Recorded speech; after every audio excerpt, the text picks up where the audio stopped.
The Roman image, Narayan.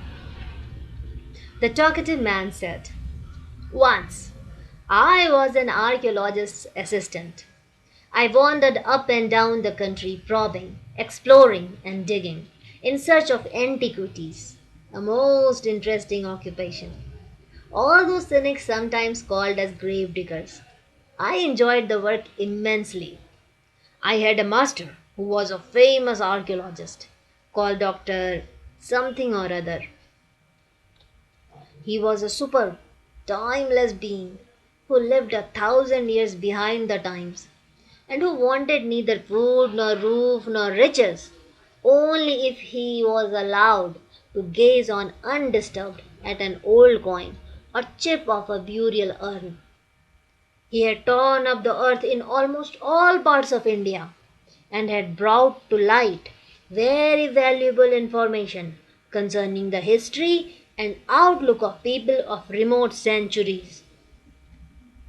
His monographs on each of these excavations filled several shelves in all the important libraries.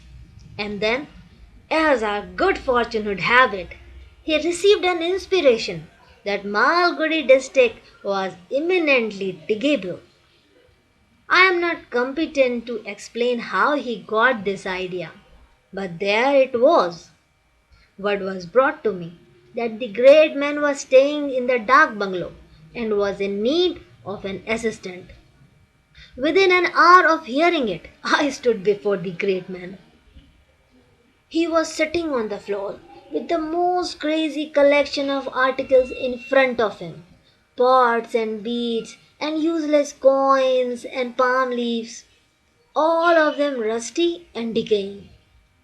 He had a lens by his side, through which he looked at these articles and made notes. He asked me, What do you know of the archaeological factors of your district? I blinked. Honestly, I didn't know there was any archaeology in our place. He looked at me through his old spectacles, and I realized that my living depended upon my answer. I mustered up all the knowledge of elementary history I had acquired in my boyhood and replied, "Well, nothing has so far been done in any methodical manner, although now and then we come across some ignorant villagers plugging up old unusual bits of pottery and metal." Really? He asked, pricking up his ears. And what do they do with them? "They simply throw them away or give them to children to play with," I replied. Oh, too bad. He muttered, Why couldn't you have collected these things in one place? "I will take care to do that hereafter, sir," I said, and that settled it. He engaged me on the spot at 50 rupees a month, and my main business was to follow him about and help him. I had my wits alive, and within a month I was in a position to lead him by the hand. Not the slightest object escaped my notice. I picked up everything I saw, cleaned and polished it, and held it up for his opinion. Most times, I am sorry to confess, they were useless bits of stuff of known origin, namely our own times. But I am glad to say that once I scored a hit. We camped one weekend at Siral, a village 60 miles from the town. It is a lovely ancient place, consisting of 100 houses. Saryu River winds its way along the northern boundary of the village. The river here is broader than it is anywhere else in the district. On the other bank of the river, we have the beginnings of a magnificent jungle of bamboo and teak. The most modern structure in the place was a small two-room inspection lodge. The doctor occupied one room and I the other. We were scouting the surroundings for a mound under which was supposed to be a buried city. This discovery was going to push the earliest known civilization 3 centuries farther back and rival Mohenjo-daro in antiquity. We might be pardoned if we set about our business with some intensity. Our doctor somehow seemed to possess an inexplicable feeling of rivalry with the discoverers of Mohenjo-daro and such other places. His greatest desire was to have a monopoly of the earliest known civilization and place it where he chose. This seemed to me a slight weakness in his nature, but pardonable in a great man who had done so much else in his life. This is all beside the point. Let me get on with the story. One day, I had gone to the river for a bathe. It was an exhilarating evening. I had done a good day's work, assisting the doctor to clean up and steady a piece of stained glass picked up in a field outside the village. The doctor kept gazing at this glass all day. He constantly shook his head and said, This is easily the most important piece of work which has come under my notice. This bit of glass, you see, is not ordinary archaeological stuff, but a very important link. This piece of glass is really Florentine, which went out of vogue in 85. How did this come here? It is not found anywhere else in the world. If the identity of this is established properly, we may ultimately have a great deal to say about the early Roman Empire and this part of India. This will revolutionize our whole knowledge of history. He talked about nothing but that the whole day. He trembled with excitement and lost all taste for food.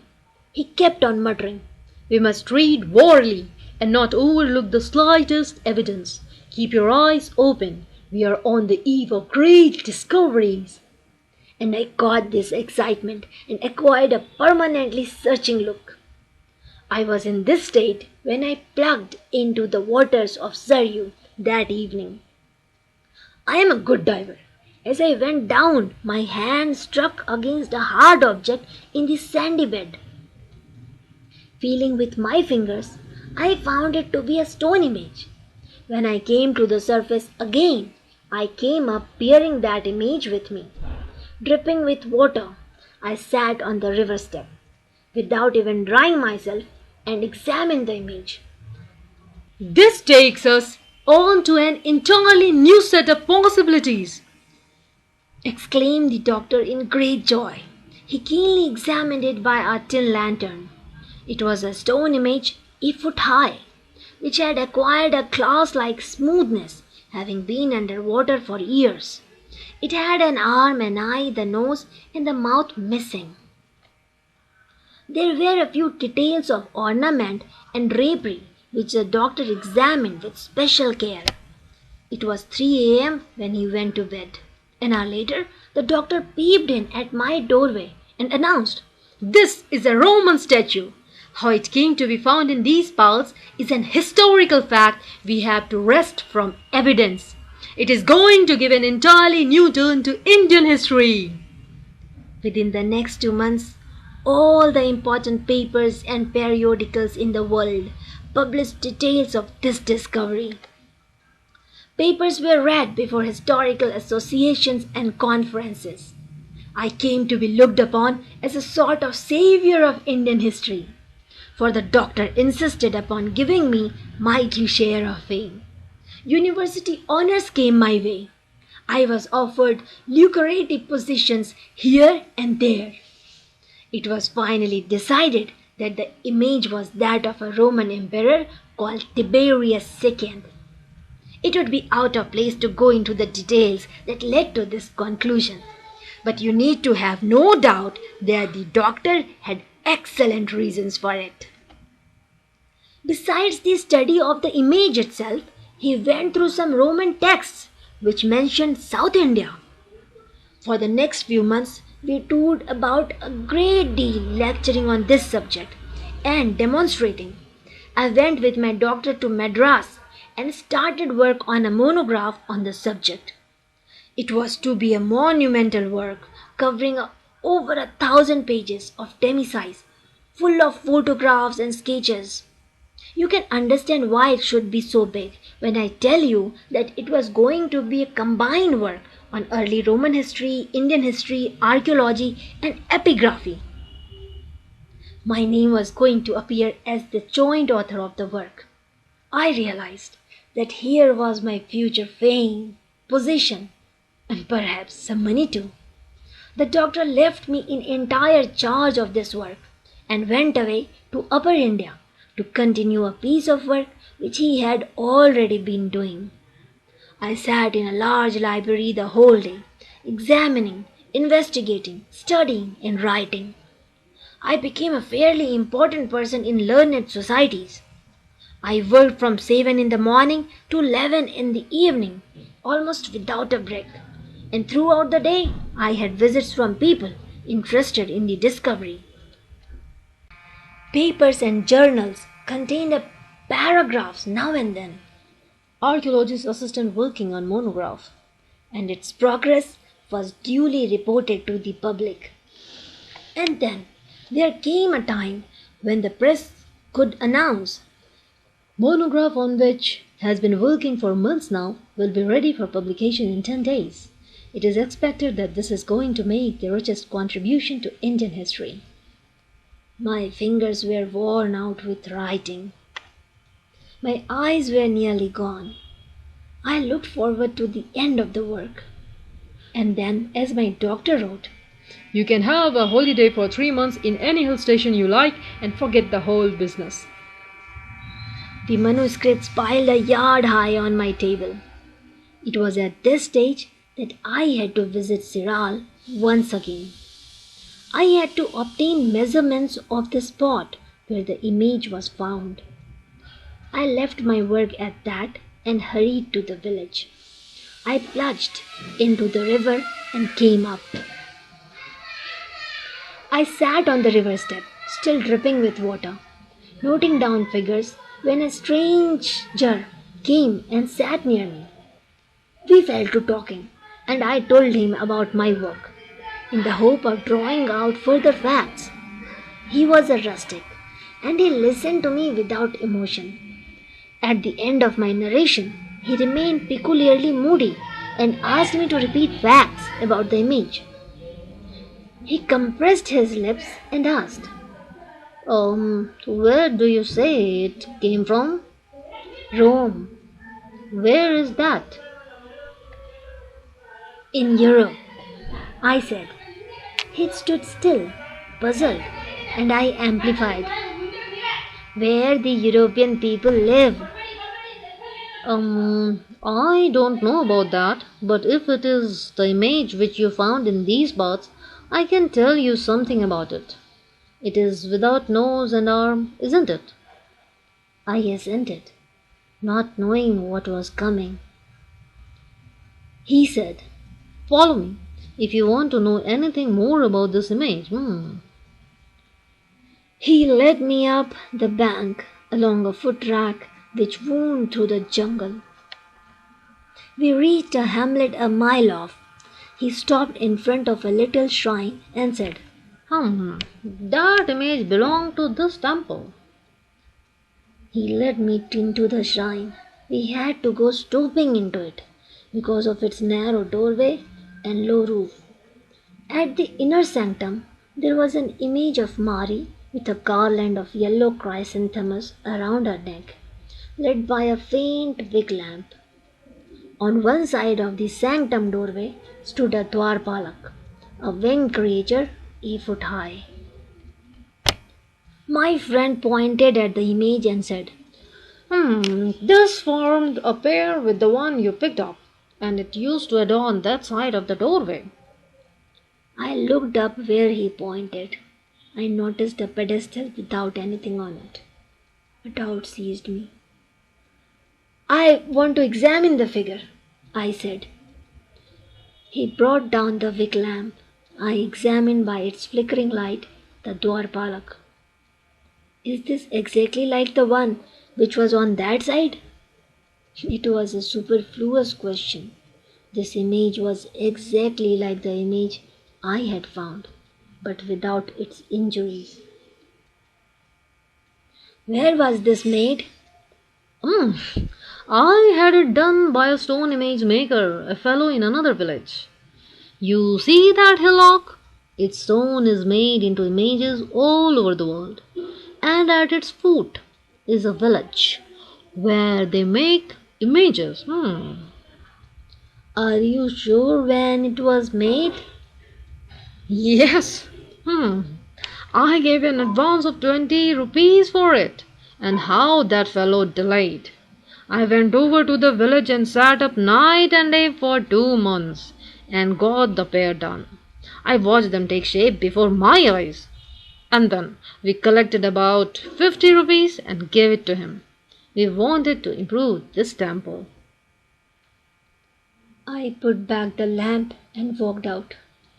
I sat down on the temple step. Why do you look so sad? I thought you would be pleased to know these things.